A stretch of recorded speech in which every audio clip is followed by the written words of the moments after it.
Hello everyone and welcome to my crazy world. So right, yes, we're in a different place today just because my partner is out that way. So I said, oh, I'll do a video in here, so it's cool. So guys, we are going back to how my body works, guys. We are on 5 and 6. We're getting a bit intense like that. Now we're going to digestion. Look, now look at, see that. And then the blood, guys. We got both here. It's quite interesting, to be honest, like how everything is kind of going on a little bit. So I'm going to move you up. So yeah, again guys, I love this. Look, I just again love the detail of these. Look at it, like it's brilliant. And then boom, again the inside, guys. Just again, look at the detail. Look, I just love it on every single one. They had every single one just to remind you of everything's going on. And then boom, there you go, the contents, the digestion. So obviously we're sticking with the digestion, the stomach area, guys. So obviously again guys, you've got the digestive system there, which is pretty cool. Again, like I love it how like to the stomach, like it's actually directing you to the stomach this time. And I just love it again, like how you'll just digest food step by step. And it's just like, imagine that you have just eaten your favourite meal. Now that's all your food is. You stop thinking about it, but the last mouthful was only the beginning of the journey that food makes it in your body. And then if you go across here, it literally just shows you everything. So obviously just the amount of detail. Again, this is how anyone didn't become a doctor, I don't know. This is a bit suspecting, but we're not going to go there. So yeah, this is definitely a bit, no, okay, yeah, there you go. The anus, people, yes. Come on, I'm crazy, guys. It was going to be pointed out, wasn't it, really? Look, you know what I mean? It looks different than an anus, you know, but we'll go with that. So, yeah, just love it. Like, obviously, you've got the stomach, the intestines, the small intestine, the big intestine, the liver, the pancreas. Ah, got it right. Pancreas, people. Pancreas. Ah, it's just like, I'm on it, people. I'm on it. And then, obviously, the most detailed thing of the mouth. Oh, yes, the mouth. The good old teeth, and obviously it's got everything here, telling you the tonsils, parents, tongue, the lower leaf, the molars, the canines, the incisors, the gum. It tells you everything here, guys. Again, you know what I mean? So yeah, pretty good. And I just love it. Again, the acid attack. I love this. This is like, sometimes eating too much rich food can make you very uncomfortable. You may have eaten too fast or feel bloated, and all these things can cause systems which all cause indigestion. Lot of people said some million of glands in your stomach produce a gastric juice called hyaluronic acid. This to help us, but too much can give you a burning sensation. The extra acid stops from entering and is pushed back up from the stomach up to the gullet. The best way to avoid it is to eat your food slowly, chewing well, eating lots of food just before bedtime. What? Eating lots of food just before bedtime? Oh, to avoid it, sorry. Oh. I eat so fast, like seriously. And give your drivers a decision. And I love it how they got like the little boy here and then like the mum here, and like he's like eating too fast. She's like, slow down. You know what I mean? So yeah. Again, guys, just to your detail. Okay, I love this. Like race cars. I always thought these were race cars, guys. I absolutely love this. I always thought this was a race car like area. I used to go, oh, how do we get onto this track here? Because you can't see it, kind of thing. So this just says what happens to your stomach, and it just says your stomach is a chemical laboratory where lots of changes take place. The powerful muscles in the stomach will churn your food to a pulp. Get to a pulp. To a pulp. To a pulp. I would say I'd grab some food and just smush it, but I feel like so. But yeah, and then it just says here, food stays in your stomach for up to 3 hours. Bread and biscuits are broken down quite quickly, but meat and fatty foods stay in your stomach for longer. What about chewing gum as well? I hear it takes quite a long time. Dude, my stomach's probably full. But yeah, I just love it. Again, guys, the details. Like, look. It's like saying, like, the cogs here. It looks like a little fair in a way. Like, if you didn't see the cogs there, you'd, like, look at it as a little fairway. Like, I think that's pretty cool, though. Like, you know what I mean? So, you can't... You know, that's how it is, you know. That's what you do, you know? So, yeah. Pretty cool. Pretty cool. And then we're going into your largest organs. So this is actually telling you more now in detail about the organs for your digestive. We'll see the liver, the bile ducts, the cyst duct. Wow. The gallbladder. Oh yeah, this is a gallbladder here, guys. I didn't know that. And then yeah, it just says about again the bile duct, the pancreas duct. So obviously there's quite a lot of information here, guys. I don't know if you've seen them. You know, it's like your liver does an extraordinary amount of work. It involves over 500 processes that take place in the body. It's your largest single organ and weighs about 1.5 kilograms in adults. Damn, that's heavy. Can I just take that out and they'd be cheap? Would I be 1.5k lighter? Ha! Let's see. The liver lies across the top of your abdomen below the diaphragm. It's rich in blood because it has its own supply from the heart and the small intestines. Okay, pretty cool. And then obviously there you go, guys. And it also tells you about the pancreas here as well. So, for example, your pancreas lies below the liver, behind the stomach. It's about 15 centimetres long and produces about 1 litre of strong digestive juices each day. These flow along a narrow tube called the pancreas duct, a narrow tube called the pancreas duct to your... don't ask me to say it. I can't say it. I'm terrible. The pancreas produces these 3 different enzymes to break a food. So, like, it tells you that it says trispin, lispin, and azelin. Amylase? I don't know. I'm sorry. I'm terrible. I know. And then it just it says, even scientists are impressed by the way the digestion works. So apparently this little guy here is pretty impressed with this. Just let's see. You know, he's got his weird test tube thing here waiting. You know, he's like, oh, yeah, test tube. I'm so happy about how the pancreas works. It is quite interesting, you know. And then obviously, and it does tell you about stuff. And then it just says, like, I love this bit, how the nutrients enter your body. I always thought these were dogs. Like, me personally, I always thought these were dogs. So, yeah, I love it. Like, and it just shows you how they enter your system. And then, you know, you got your A and your... Apparently a pig stuck into your vein. I don't know. Turnip. We're going to go turnip here. We're going to miss turnip here. And it just says most of it takes place in the first part of your hospital. Then the nutrients are absorbed in the body in the second part.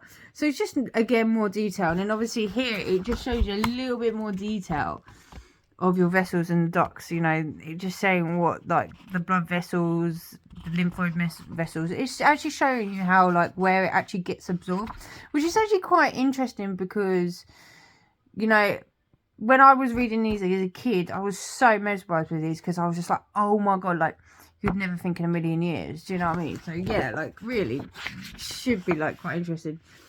And then the waste disposal. You got to go into the old poo section, because obviously that is what happens. Some waste comes out, you know, and yeah, poor this little guy here.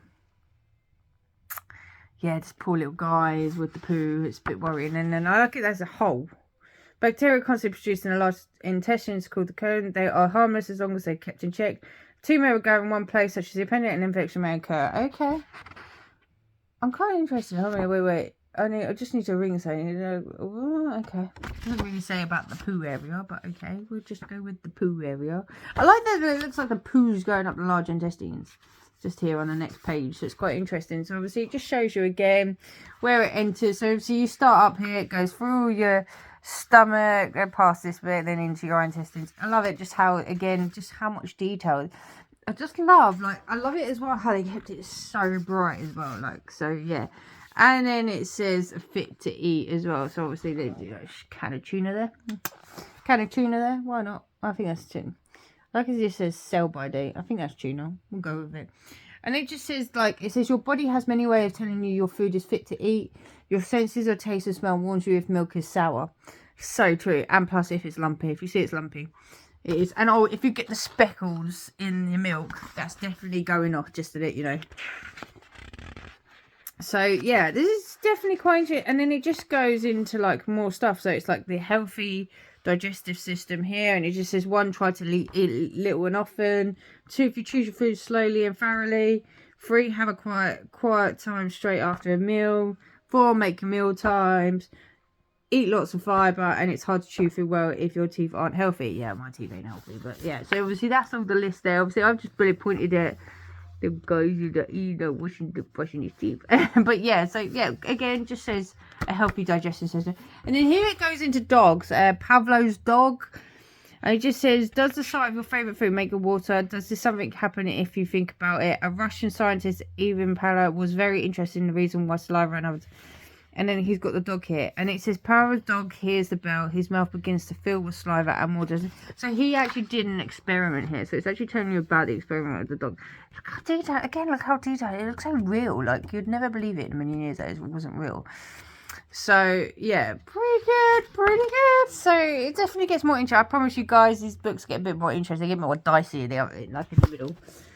And then it just says when things go wrong, when you got a stomach ulcer, a reoccurring stomach ulcer, and perforated ulcer. So that's actually quite interesting. I didn't know that. That's quite. I might have to reread this out.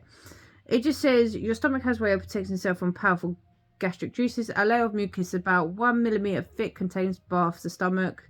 This also turns over cells so that damaged ones can be replaced, healthy ones. 500,000 are shed and replaced every year. Okay.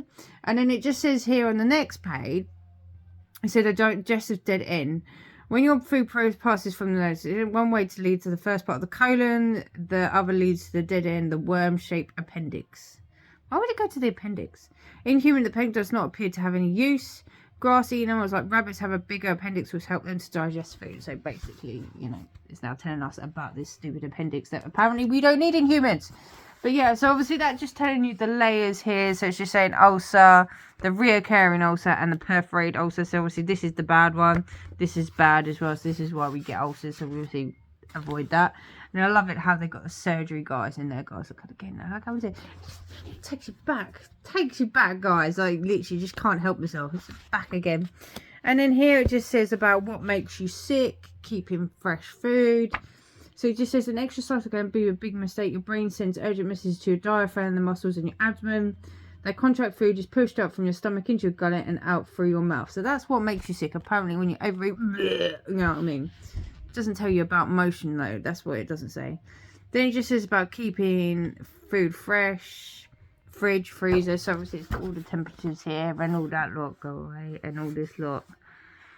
So yeah, pretty cool guys, like pretty cool. So yeah, and then how to help.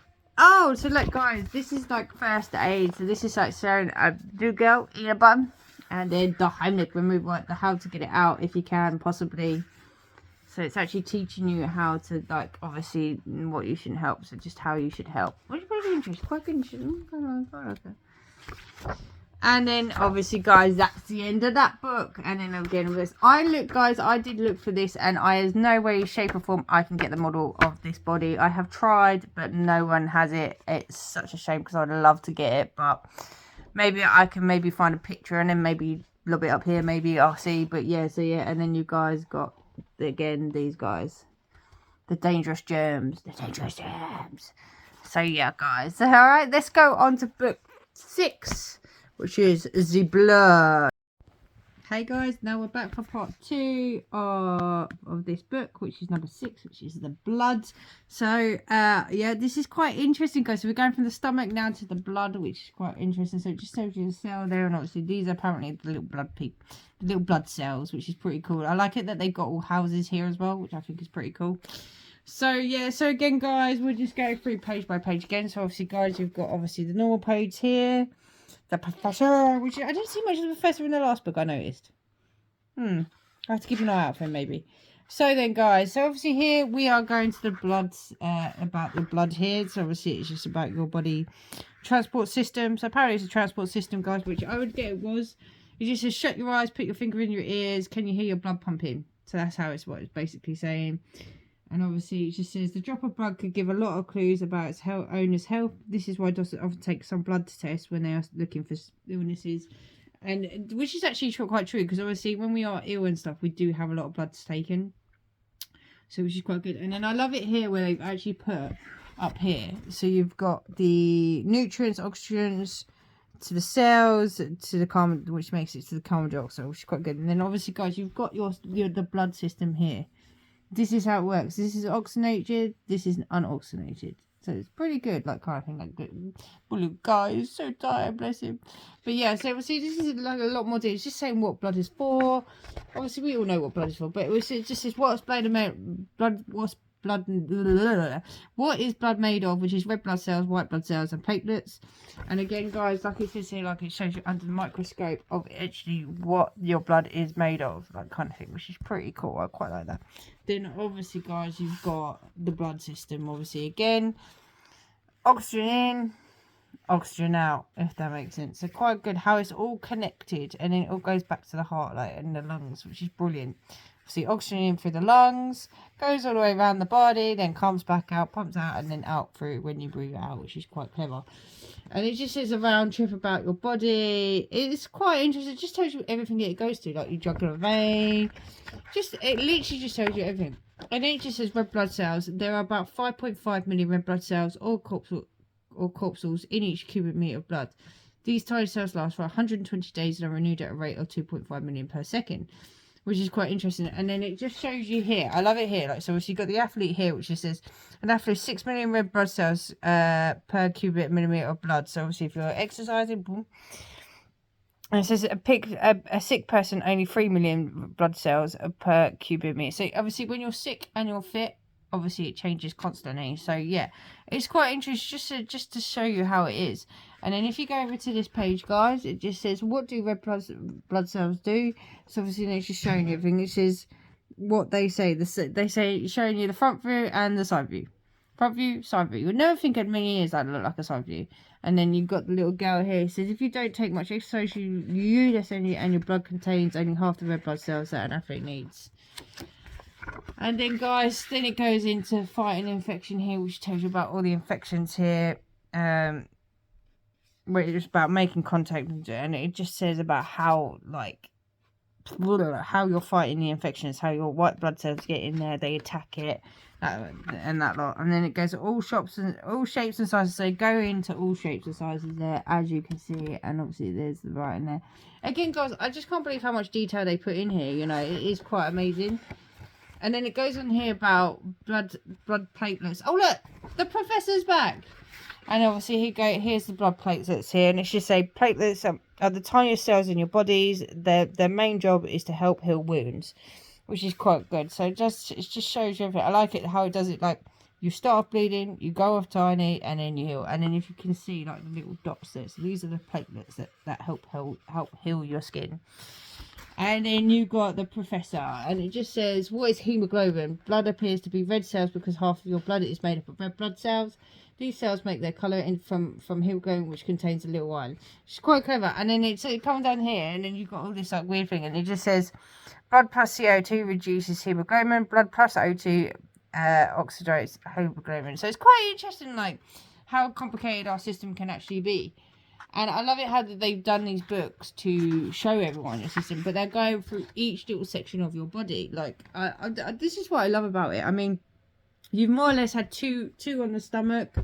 Now you've got the red blood cells. We've had the skin. We've had the lungs.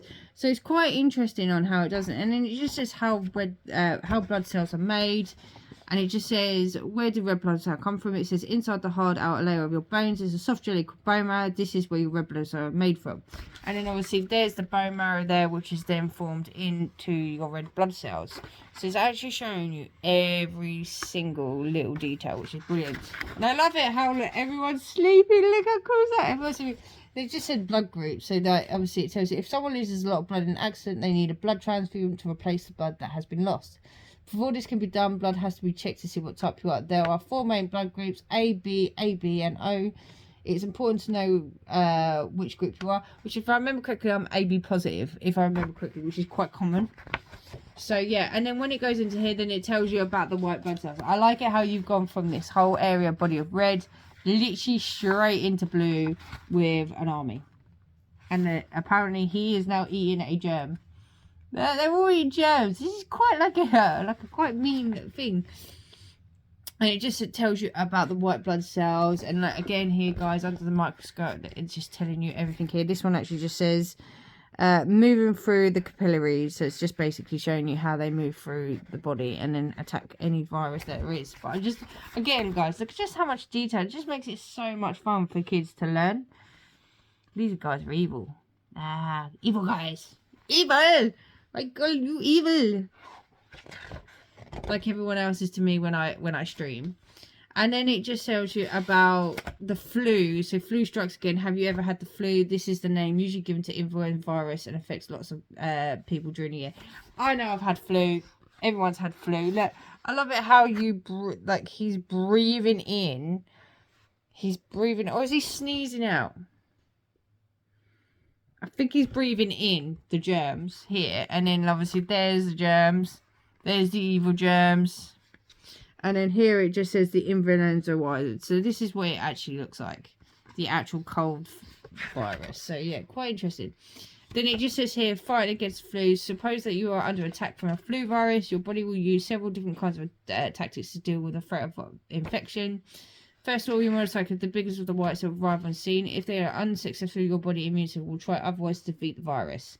So then obviously, there you go, guys. So this is the big guy coming in to attack all these viruses here. And then obviously you've got his little sidekick. And then obviously then they bring in the big bots if that doesn't help, apparently. The small little guys, apparently. Then it just says blood and altitude. It says in cities above sea level, with, such as Mexico City or La Paz, people have more red blood cells in their bodies than other people who live in low places. So basically they're saying people who live higher have like higher blood cells than people underneath, basically, which is quite interesting actually, that it says that height does not do it. And then it just talks about the healthy bloods. So obviously you've got here, and then you've got a little diagram here just saying what you should have and how it's quite good. And it says blood tests, a pinnacle of health. So this has helped us over the time, having blood tests and that lot. And then it says when things go wrong with bloods. And then you've come in here. Oh, the poor guy there. Oh, he's not looking very good. And it just says healthy diet. It's just saying, like, you know, if there's not enough red blood cells and the blood or cells are not working properly, anemia may occur. So it's actually telling you if you don't have enough red blood, how it will occur, which is quite interesting, because you never thought a book, for especially for kids, would go into so much detail. And then it just says how to help about, like, nosebleeds. Obviously, guy here, look. Just again, you've got this old 80s vibe of all this, you know. And it just saying how you can stop nosebleeds, and then you're going kind of into this page here, which is like, so it actually continues from the other, which is quite good. It's just explaining things again. So yeah, it's quite good. I love it how they love to leave it on the how to help page, because I feel that's quite the interesting page for us. And then what I didn't realise, guys, as well, actually at the back, every single bit at the back is actually different. So this one just says, did you know that big rubbers can make the return trip to your big toe in about 16 seconds? And it says that if all your blood vessels were laid end to end, they would go around the world twice. And white blood cells are your body's frontline defense against infection. So I actually need to start reading these like back bits. I keep forgetting about that, because I was actually reading it on this one. I was like, I didn't remember saying it on the last stomach one. So yeah, it's quite interesting. But again, guys, that's 2 down. Another 2 down to go. Oh my god, there's so many. I might have to speed this up a bit somehow. I don't know. We'll have to see. But yeah, guys, these are just going down such memory lanes here straight away. I so wish I could get the model for you guys, but it's just not doable. They don't have them. I can't find them anywhere. Probably most likely in landfill somewhere, which is really going. If anyone knows, please let us know in the comments below and tell me if, you know, you can find it. If not, please let me know in the comments below. If you're liking this content, please do. Right, guys, I'm gonna love you and leave you. Yes, if you do like what you see, please like, comment and subscribe. And guys, I will see you in the next How Your Body Works part 3. Oh my god, we're part 4. We'll be part 4 after this. So yeah, in part 4. So guys, I will see you guys soon. Guys, bye.